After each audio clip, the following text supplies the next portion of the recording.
Dear students, आज के video की शुरुआत हम कर रहे हैं mustard oil reaction, mustard oil अभिक्रिया से। डियर स्टूडेंट्स, ये जो मस्टर्ड ऑयल रिएक्शन है ये ओनली 1 डिग्री अमाइन देती है।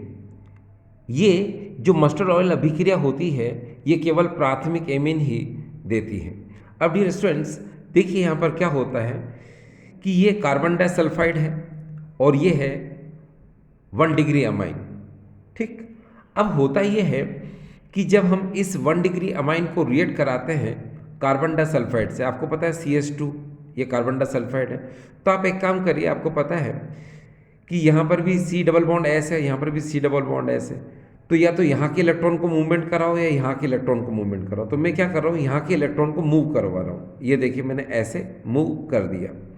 आपको पता है कि यहाँ पर एक पाई इलेक्ट्रॉन है, यहाँ पर पाई इलेक्ट्रॉन्स होते हैं और सिग्मा इलेक्ट्रॉन होते हैं, तो पाई इलेक्ट्रॉनों का ट्रांसफॉर्मेशन होता है, तो यहाँ पॉजिटिव साइन आ जाएगा और यहाँ पर क्या आएगा, नेगेटिव। आपको फिर से बताऊँ कि यहाँ जो डबल बॉन्ड है इसमें एक पाई बॉन्ड है और एक सिग्मा है, तो ये पाई बॉन्ड का क्या होता है, ट्रांसफॉर्मेशन होता है, तो यहाँ पॉजिटिव साइन आएगा और यहाँ पर क्या आएगा, नेगेटिव।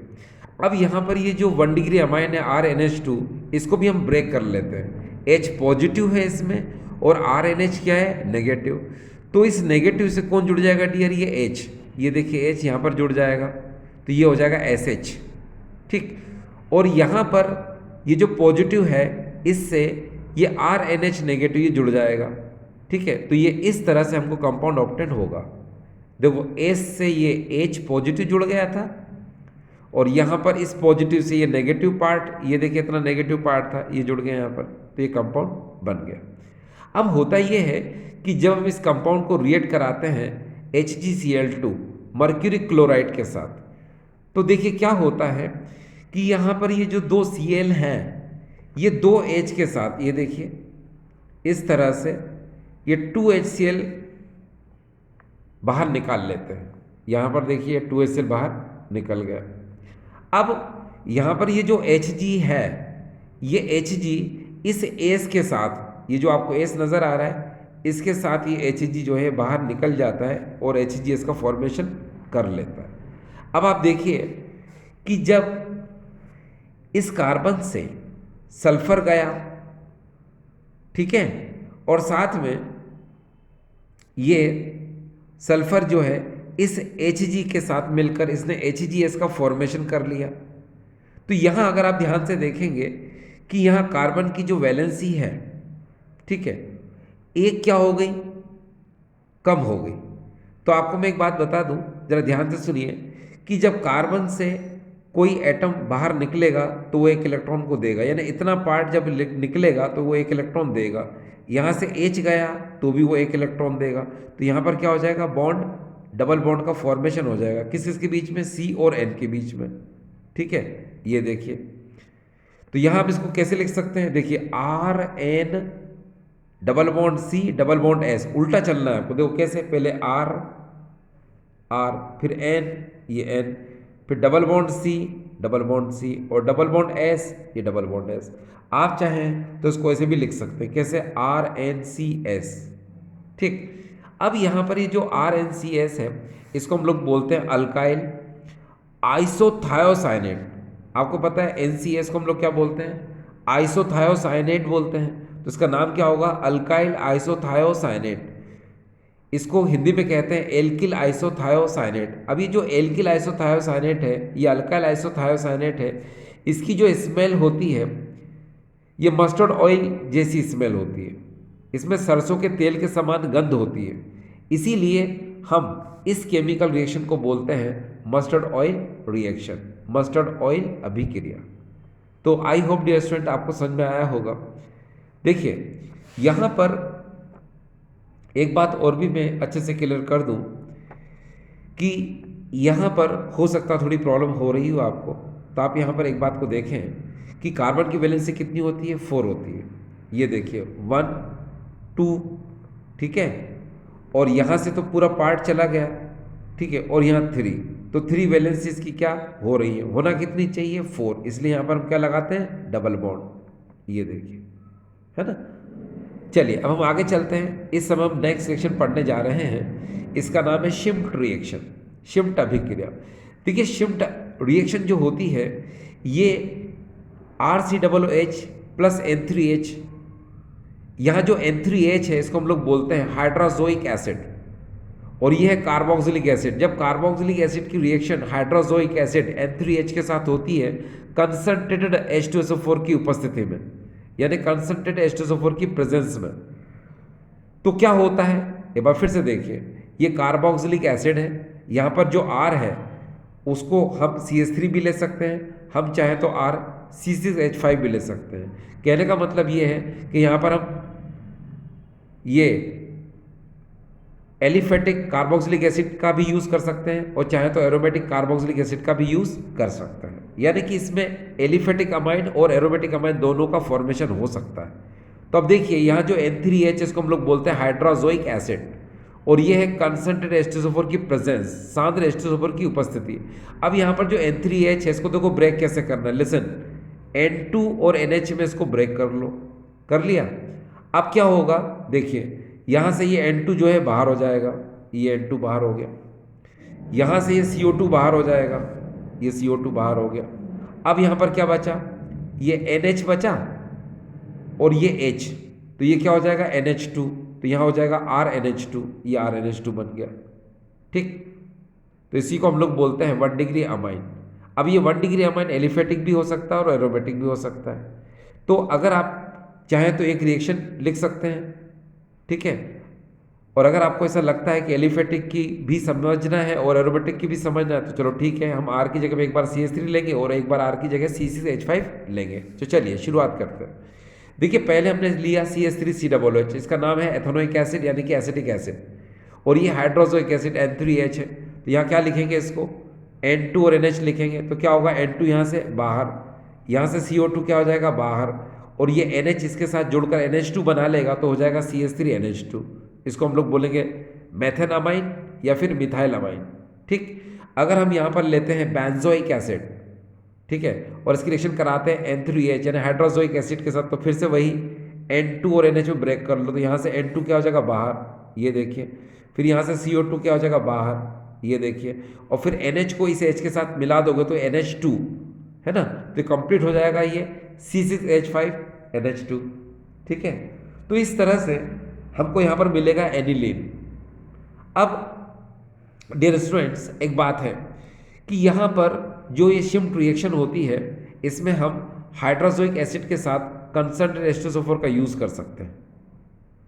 मतलब हाइड्रोजोइक एसिड के साथ हम हमेशा कंसंट्रेटेड H2SO4 ही लेते हैं, या तो ये तो लेते ही हम, और अगर मान लो हमारे पास ये ऑप्शन ना हो तो हम यहाँ पर NaN3 प्लस कंसंट्रेटेड H2SO4, और यहाँ NaN3 को हम लोग बोलते हैं सोडियम एजाइड, क्योंकि यहाँ पर जो N3 है ये देखिए N3 नेगेटिव, इसको हम लोग बोलते हैं एजाइड आयन। ये N3 नेगेटिव को क्या बोलते हैं डियर, हम एजाइड आयन बोलते हैं। ये देखिए एजाइड आयन, ये मैंने लिख दिया, तो इसलिए इसका नाम क्या हो जाएगा सोडियम एजाइड। तो आप चाहें तो इन इसकी और इसकी जगह पर ये ऑप्शन भी ले सकते हैं, क्या, sodium azide and concentrated H2SO4, तो भी प्रोसेस वैसा ही होगा। तो डियर स्टूडेंट आपने देखा कि ये शिम्ट रिएक्शन थी। अब हम बात करेंगे यहाँ पर डायजोटाइजेशन। ये देखिए इस समय हम पढ़ रहे हैं यहाँ पर डायजोटाइजेशन, जिसे हम बोलते हैं डायजोनीकरण। अब देखिए डियर स्टूडेंट डायजोटाइजेशन जो है हम 2 स्टेप में भी कर सकते हैं और हम चाहें तो 1 स्टेप में भी कर सकते हैं। तो पहले हम इसकी रिएक्शन को 2 स्टेप में समझते हैं। देखिए ये है NaNO2 सोडियम नाइट्राइट, हम इसको डाइल्यूट HCl के साथ रिएक्ट करेंगे 273 से 278 केल्विन टेम्परेचर पर, क्योंकि कोल्ड है ये, है ना, यानी 0 से 5 डिग्री सेंटीग्रेड, यानी 273 केल्विन से 278 केल्विन यानी कि कोल्ड। अब डियर होगा क्या यहाँ पर, ये देखिए यहाँ पर ये Na जो है इस Cl के साथ मिलकर NaCl बना लेगा, ये बना लिया NaCl, और फिर ये H जो है इस NO2 से मिलकर HNO2 बना लेता है, और इस HNO2 को हम लोग बोलते हैं नाइट्रस एसिड यानी कि नाइट्रस अम्ल। अब यहाँ पर होता क्या है कि ये एनिलीन है C6H5NH2, हम इसको नाइट्रस एसिड के साथ ही साथ हम डाइल्यूट HCl के साथ इसको रिएक्ट कराएंगे। क्यों, क्योंकि हमको बेंजीन डाइजोनियम क्लोराइड का फॉर्मेशन करना है। तो 273 केल्विन से 278 केल्विन टेम्परेचर, ये भी कोल्ड ही है ना। तो यहाँ होता क्या है, बस इस बात का ध्यान रखना कि आपको 2 वाटर मॉलिक्यूल निकालना है। क्या, ये देखिए, ये 2 वाटर मॉलिक्यूल निकालना, तो कैसे निकालोगे, बहुत सिंपल। ये देखिए यहाँ 2 ऑक्सीजन है और टोटल अगर हाइड्रोजन देखोगे तो 4 है। ये देखिए 2 हाइड्रोजन ये, फिर ये एक हाइड्रोजन और एक हाइड्रोजन ये, और साथ में ये ऑक्सीजन ले लो, तो क्या हो जाएगा, देखो H2 H3 H4, तो हाइड्रोजन 4 हो गए और ये 2 ऑक्सीजन, ये 2H2 क्या हो गया, बाहर निकल गया। अब बचेगा क्या, C6H5, ये N और ये N, ये हो जाएगा N2, और यहाँ से बचेगा Cl, तो ये होगा, हो जाएगा C6H5N2Cl। इसी को हम लोग बोलते हैं benzene diazonium chloride, benzene diazonium chloride, ये हो गया। अब डियर स्टूडेंट, आपने देखा कि बेंजीन डाइजोनियम क्लोराइड का फॉर्मेशन मैंने यहाँ 2 स्टेप में किया। कैसे कि पहले मैंने नाइट्रस एसिड को बनाया, नाइट्रस अम्ल को बनाया, बाद में फिर मैंने इसको एनिलीन के साथ रिएक्ट कराया डाइल्यूट HCl के साथ, है ना। Aniline, nitrous acid, dilute HCl, temperature आपको पता है, ठीक है।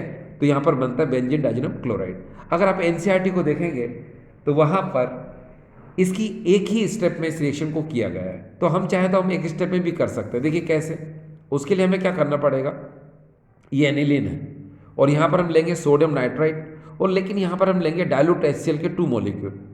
अब यहाँ पर 2 HCl हमने ले लिया, टेम्परेचर तो वही रहेगा 273 केल्विन से 278 केल्विन कोल्ड, है ना। तो यहाँ 2 HCl को खोलो, HCl में खोला, तो यहाँ क्या होगा डियर, देखिए सबसे पहले एक Na जो है इस Cl के साथ आप बाहर निकाल दो, इस Cl के साथ, तो ये NaCl बना लेगा, ये बना लिया। अब यहाँ पर हाइड्रोजन काउंट करो, कितने हाइड्रोजन है, देखो 2 और ये 2 4, और ऑक्सीजन क्या होगा डियर, ये, तो 2H2 बाहर निकाल दो, ये आपने 2H2 बाहर निकाल दिया।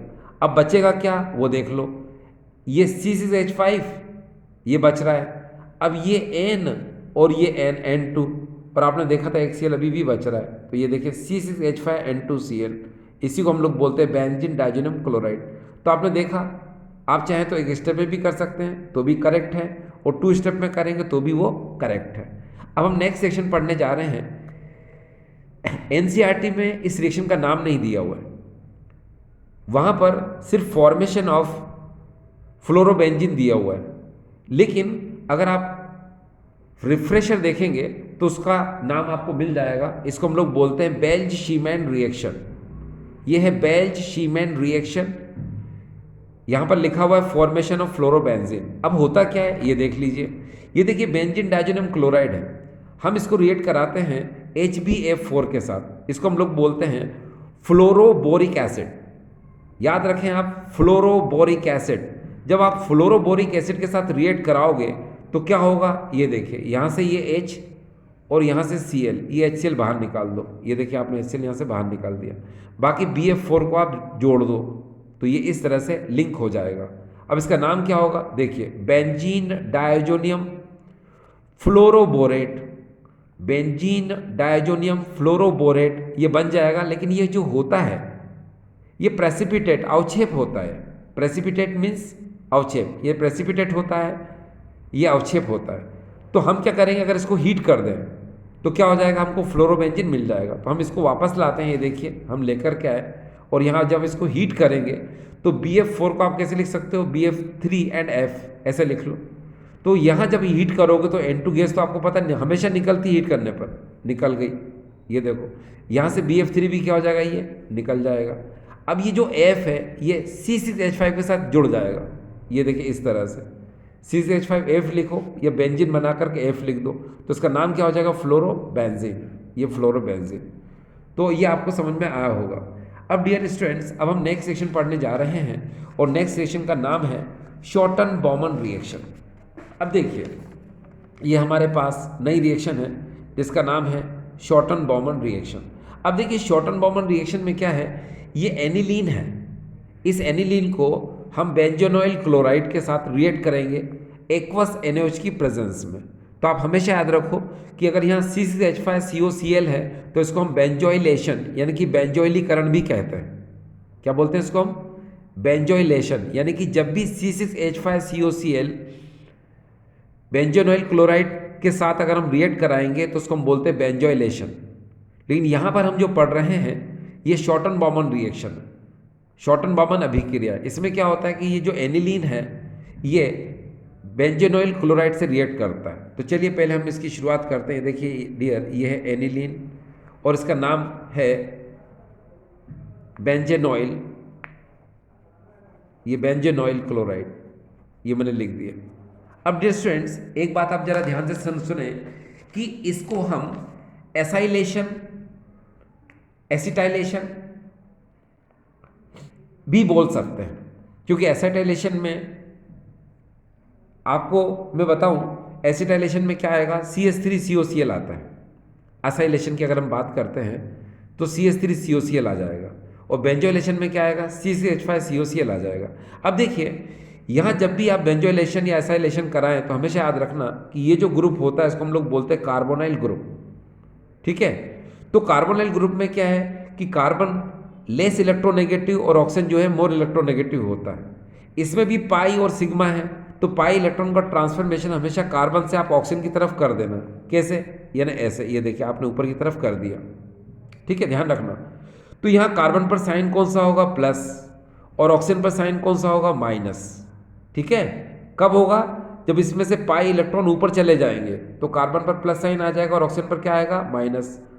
अब यहाँ पर जो एनिलीन का नाइट्रोजन एटम है, एनिलीन में जो एमिनो ग्रुप के नाइट्रोजन एटम पर ये लोन पेयर है, तो ये लोन पेयर हमेशा कहाँ अटैक करता है, जहाँ पर पॉजिटिव साइन हो। ये देखिए यहाँ अटैक कर देगा, कहाँ पर, जहाँ पॉजिटिव साइन हो। तो जब ये पॉजिटिव कार्बन पर अटैक करेगा तो पॉजिटिव साइन कहाँ पर आ जाएगा, अब नाइट्रोजन पर। तो यहाँ देखिए सेकंड कंडीशन क्या क्रिएट हो रही है, देखिए जरा ध्यान से कि यहाँ पहले हम इसको लिखेंगे, देखिए C6H5। अब NH2 में से N ने लोन पेयर इसको दिया तो प्लस इसका कहाँ जाएगा, N पर। तो चलिए मैं ऐसे NH2 पर ऐसे प्लस मैंने लगा दिया। अब ये लिंक हो जाए किससे, इस कार्बन से। तो हमने क्या किया, इस कार्बन को ऐसे लिख दिया, इसके C6H5 को चलो मैं नीचे लिख देता हूँ, ये मैंने यहाँ नीचे लिख दिया। इसके Cl को मैंने यहीं पर रहने दिया। ऊपर आपने देखा क्या था कि ऑक्सीजन पर नेगेटिव साइन था, वो मैंने ऐसा कैसे लिख लिया। तो यहाँ पर ये जो कंडीशन देख रहे हैं आप, ये इंटरमीडिएट कंपाउंड बन गया, यानी कि अंतर माध्यमिक यौगिक बन गया। अब ये बात हमेशा ध्यान रखना कि आप बेंजोइलेशन कर रहे हो या फिर एसाइलेशन कर रहे हो, बेंजोइलीकरण कर रहे हो या फिर एसिटाइलेशन कर रहे हो, अगर आप उसमें एसिड क्लोराइड का यूज़ करोगे या फिर बेंजोइल क्लोराइड का यूज़ करोगे तो हमेशा इसमें से HCl बाहर निकलता है, थोड़ा याद रखना। यानी आपको इसमें से क्या निकालना पड़ेगा, Cl को बाहर निकालना पड़ेगा, और यहाँ से क्या निकालना पड़ेगा, H को बाहर निकालना पड़ेगा।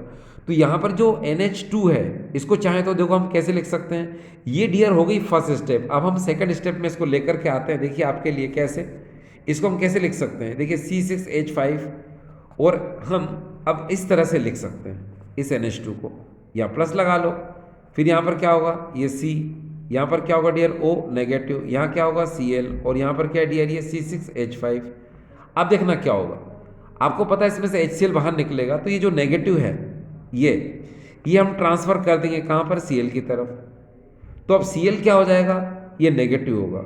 अब आपके दिमाग में चल रहा होगा कि सर ये बॉन्ड आपने इधर ट्रांसफर क्यों किया, मैं बता दूं, क्योंकि ये जो नेगेटिव है, ये नेगेटिव जैसे ही नीचे की तरफ आएगा, कहाँ पर, वापस कार्बन पर आएगा, तो ये वाला नेगेटिव जो है, माफ करना, ये वाला बॉन्ड जो है ये आगे की तरफ ट्रांसफर हो जाएगा, ठीक है। तो यहाँ पर साइन कौन सा आएगा, अब Cl पर नेगेटिव साइन आ जाएगा, और जो नेगेटिव था यहाँ आकर क्या हो जाएगा, ये बॉन्ड में कन्वर्ट हो जाएगा। क्लियर, ये नेगेटिव भाई जब नीचे आएगा तो C और O के बीच में अब डबल बॉन्ड लग जाएगा, ये बॉन्ड आगे गया तो Cl पर चार्ज कौन सा आ जाएगा, नेगेटिव। देखो मैं यहाँ लिख दूंगा बाद में, Cl पर चार्ज कौन सा आ जाएगा, नेगेटिव। इसको ब्रेक इसमें लिख देता हूँ सर्कल में, ये आ जाएगा, ठीक है। और जो नेगेटिव था जब ऊपर से नीचे आया तो C और O के बीच में क्या आ जाएगा, डबल बॉन्ड। अब देखिए यहाँ पर क्या था कि Cl नेगेटिव निकलना चाहता है किसके साथ, H के साथ। तो यहाँ पर आपने देखा H और N के बीच में, N पर देखें प्लस साइन है, तो ये वाला बॉन्ड क्या करेंगे हम, ऊपर से इसको नीचे की तरफ लाएंगे, कहाँ पर, N की तरफ। तो जो N पे प्लस है अब वो कहाँ चला जाएगा, यहाँ, कहाँ पर, H पर। तो जिस तरह से मैंने Cl को नेगेटिव के रूप में बाहर किया सर्कल बनाकर, H को भी मैं यहाँ पर देखो सर्कल बनाकर बाहर कर रहा हूँ, ये मैंने बाहर कर दिया। अब ये Cl नेगेटिव और H पॉजिटिव ये मिलकर क्या हो जाएंगे, बाहर हो जाएंगे।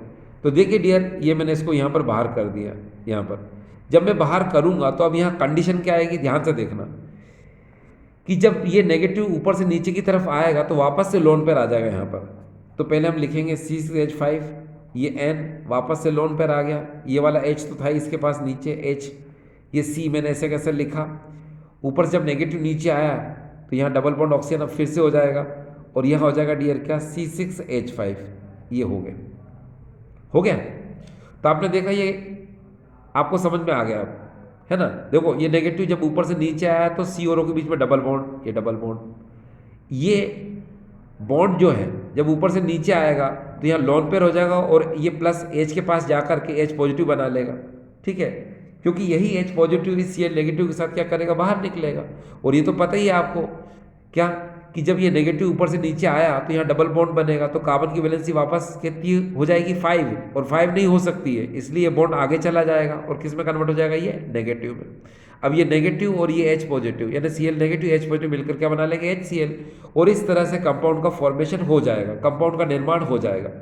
अब रही बात इसकी नेमिंग की, तो इसकी नेमिंग क्या हो सकती है, थोड़ा सोचिए इसकी नेमिंग क्या हो सकती है। तो मैं आपको बताऊं, जरा ध्यान से सुने कि जिस रेडिकल के साथ ये CO ग्रुप होता है, ठीक है, तो उसको उसके लिए आप बॉक्स बना लिया करो। अब देखो C6H5CONH ये किसके साथ है, ये जो CONH ग्रुप है ये इसके साथ है, तो आप इतने के लिए बॉक्स बना लो, ये आपने इतने के लिए बॉक्स बना लिया। अब आपने क्या देखा कि ये C6H5 किससे लिंक है, N से, तो अब यहाँ पर हम लिख सकते हैं N फिनाइल, ये हमने N फिनाइल लिख दिया। उसके बाद आपको पता है ये बेंजे अमाइड हो जाएगा, क्या हो जाएगा डियर, ये बेंच एमाइड, ये इसकी नेमिंग हमने कर दी। तो आपने देखा इसका नाम क्या हो जाएगा, देखो N से लिंक है ना ये, तो हम इसको बोलेंगे N फिनाइल, फिर बेंजे, क्योंकि आपको पता है CONH ये अमाइड ग्रुप है तो इसको बोलेंगे हम बेंज अमाइड, तो ये हो जाएगा N phenyl Benz amide. Hindi में लिखेंगे तो कैसे लिखेंगे इसको, N फेनिल बेंजामाइड, ठीक है, N फेनिल बेंजामाइड। तो आपने देखा डियर स्टूडेंट्स ये जो रिएक्शन थी इसको हमने कहा शॉर्टन बॉमन रिएक्शन, ठीक है। तो आई होप आपको ये समझ में आया होगा, ठीक है, थैंक यू।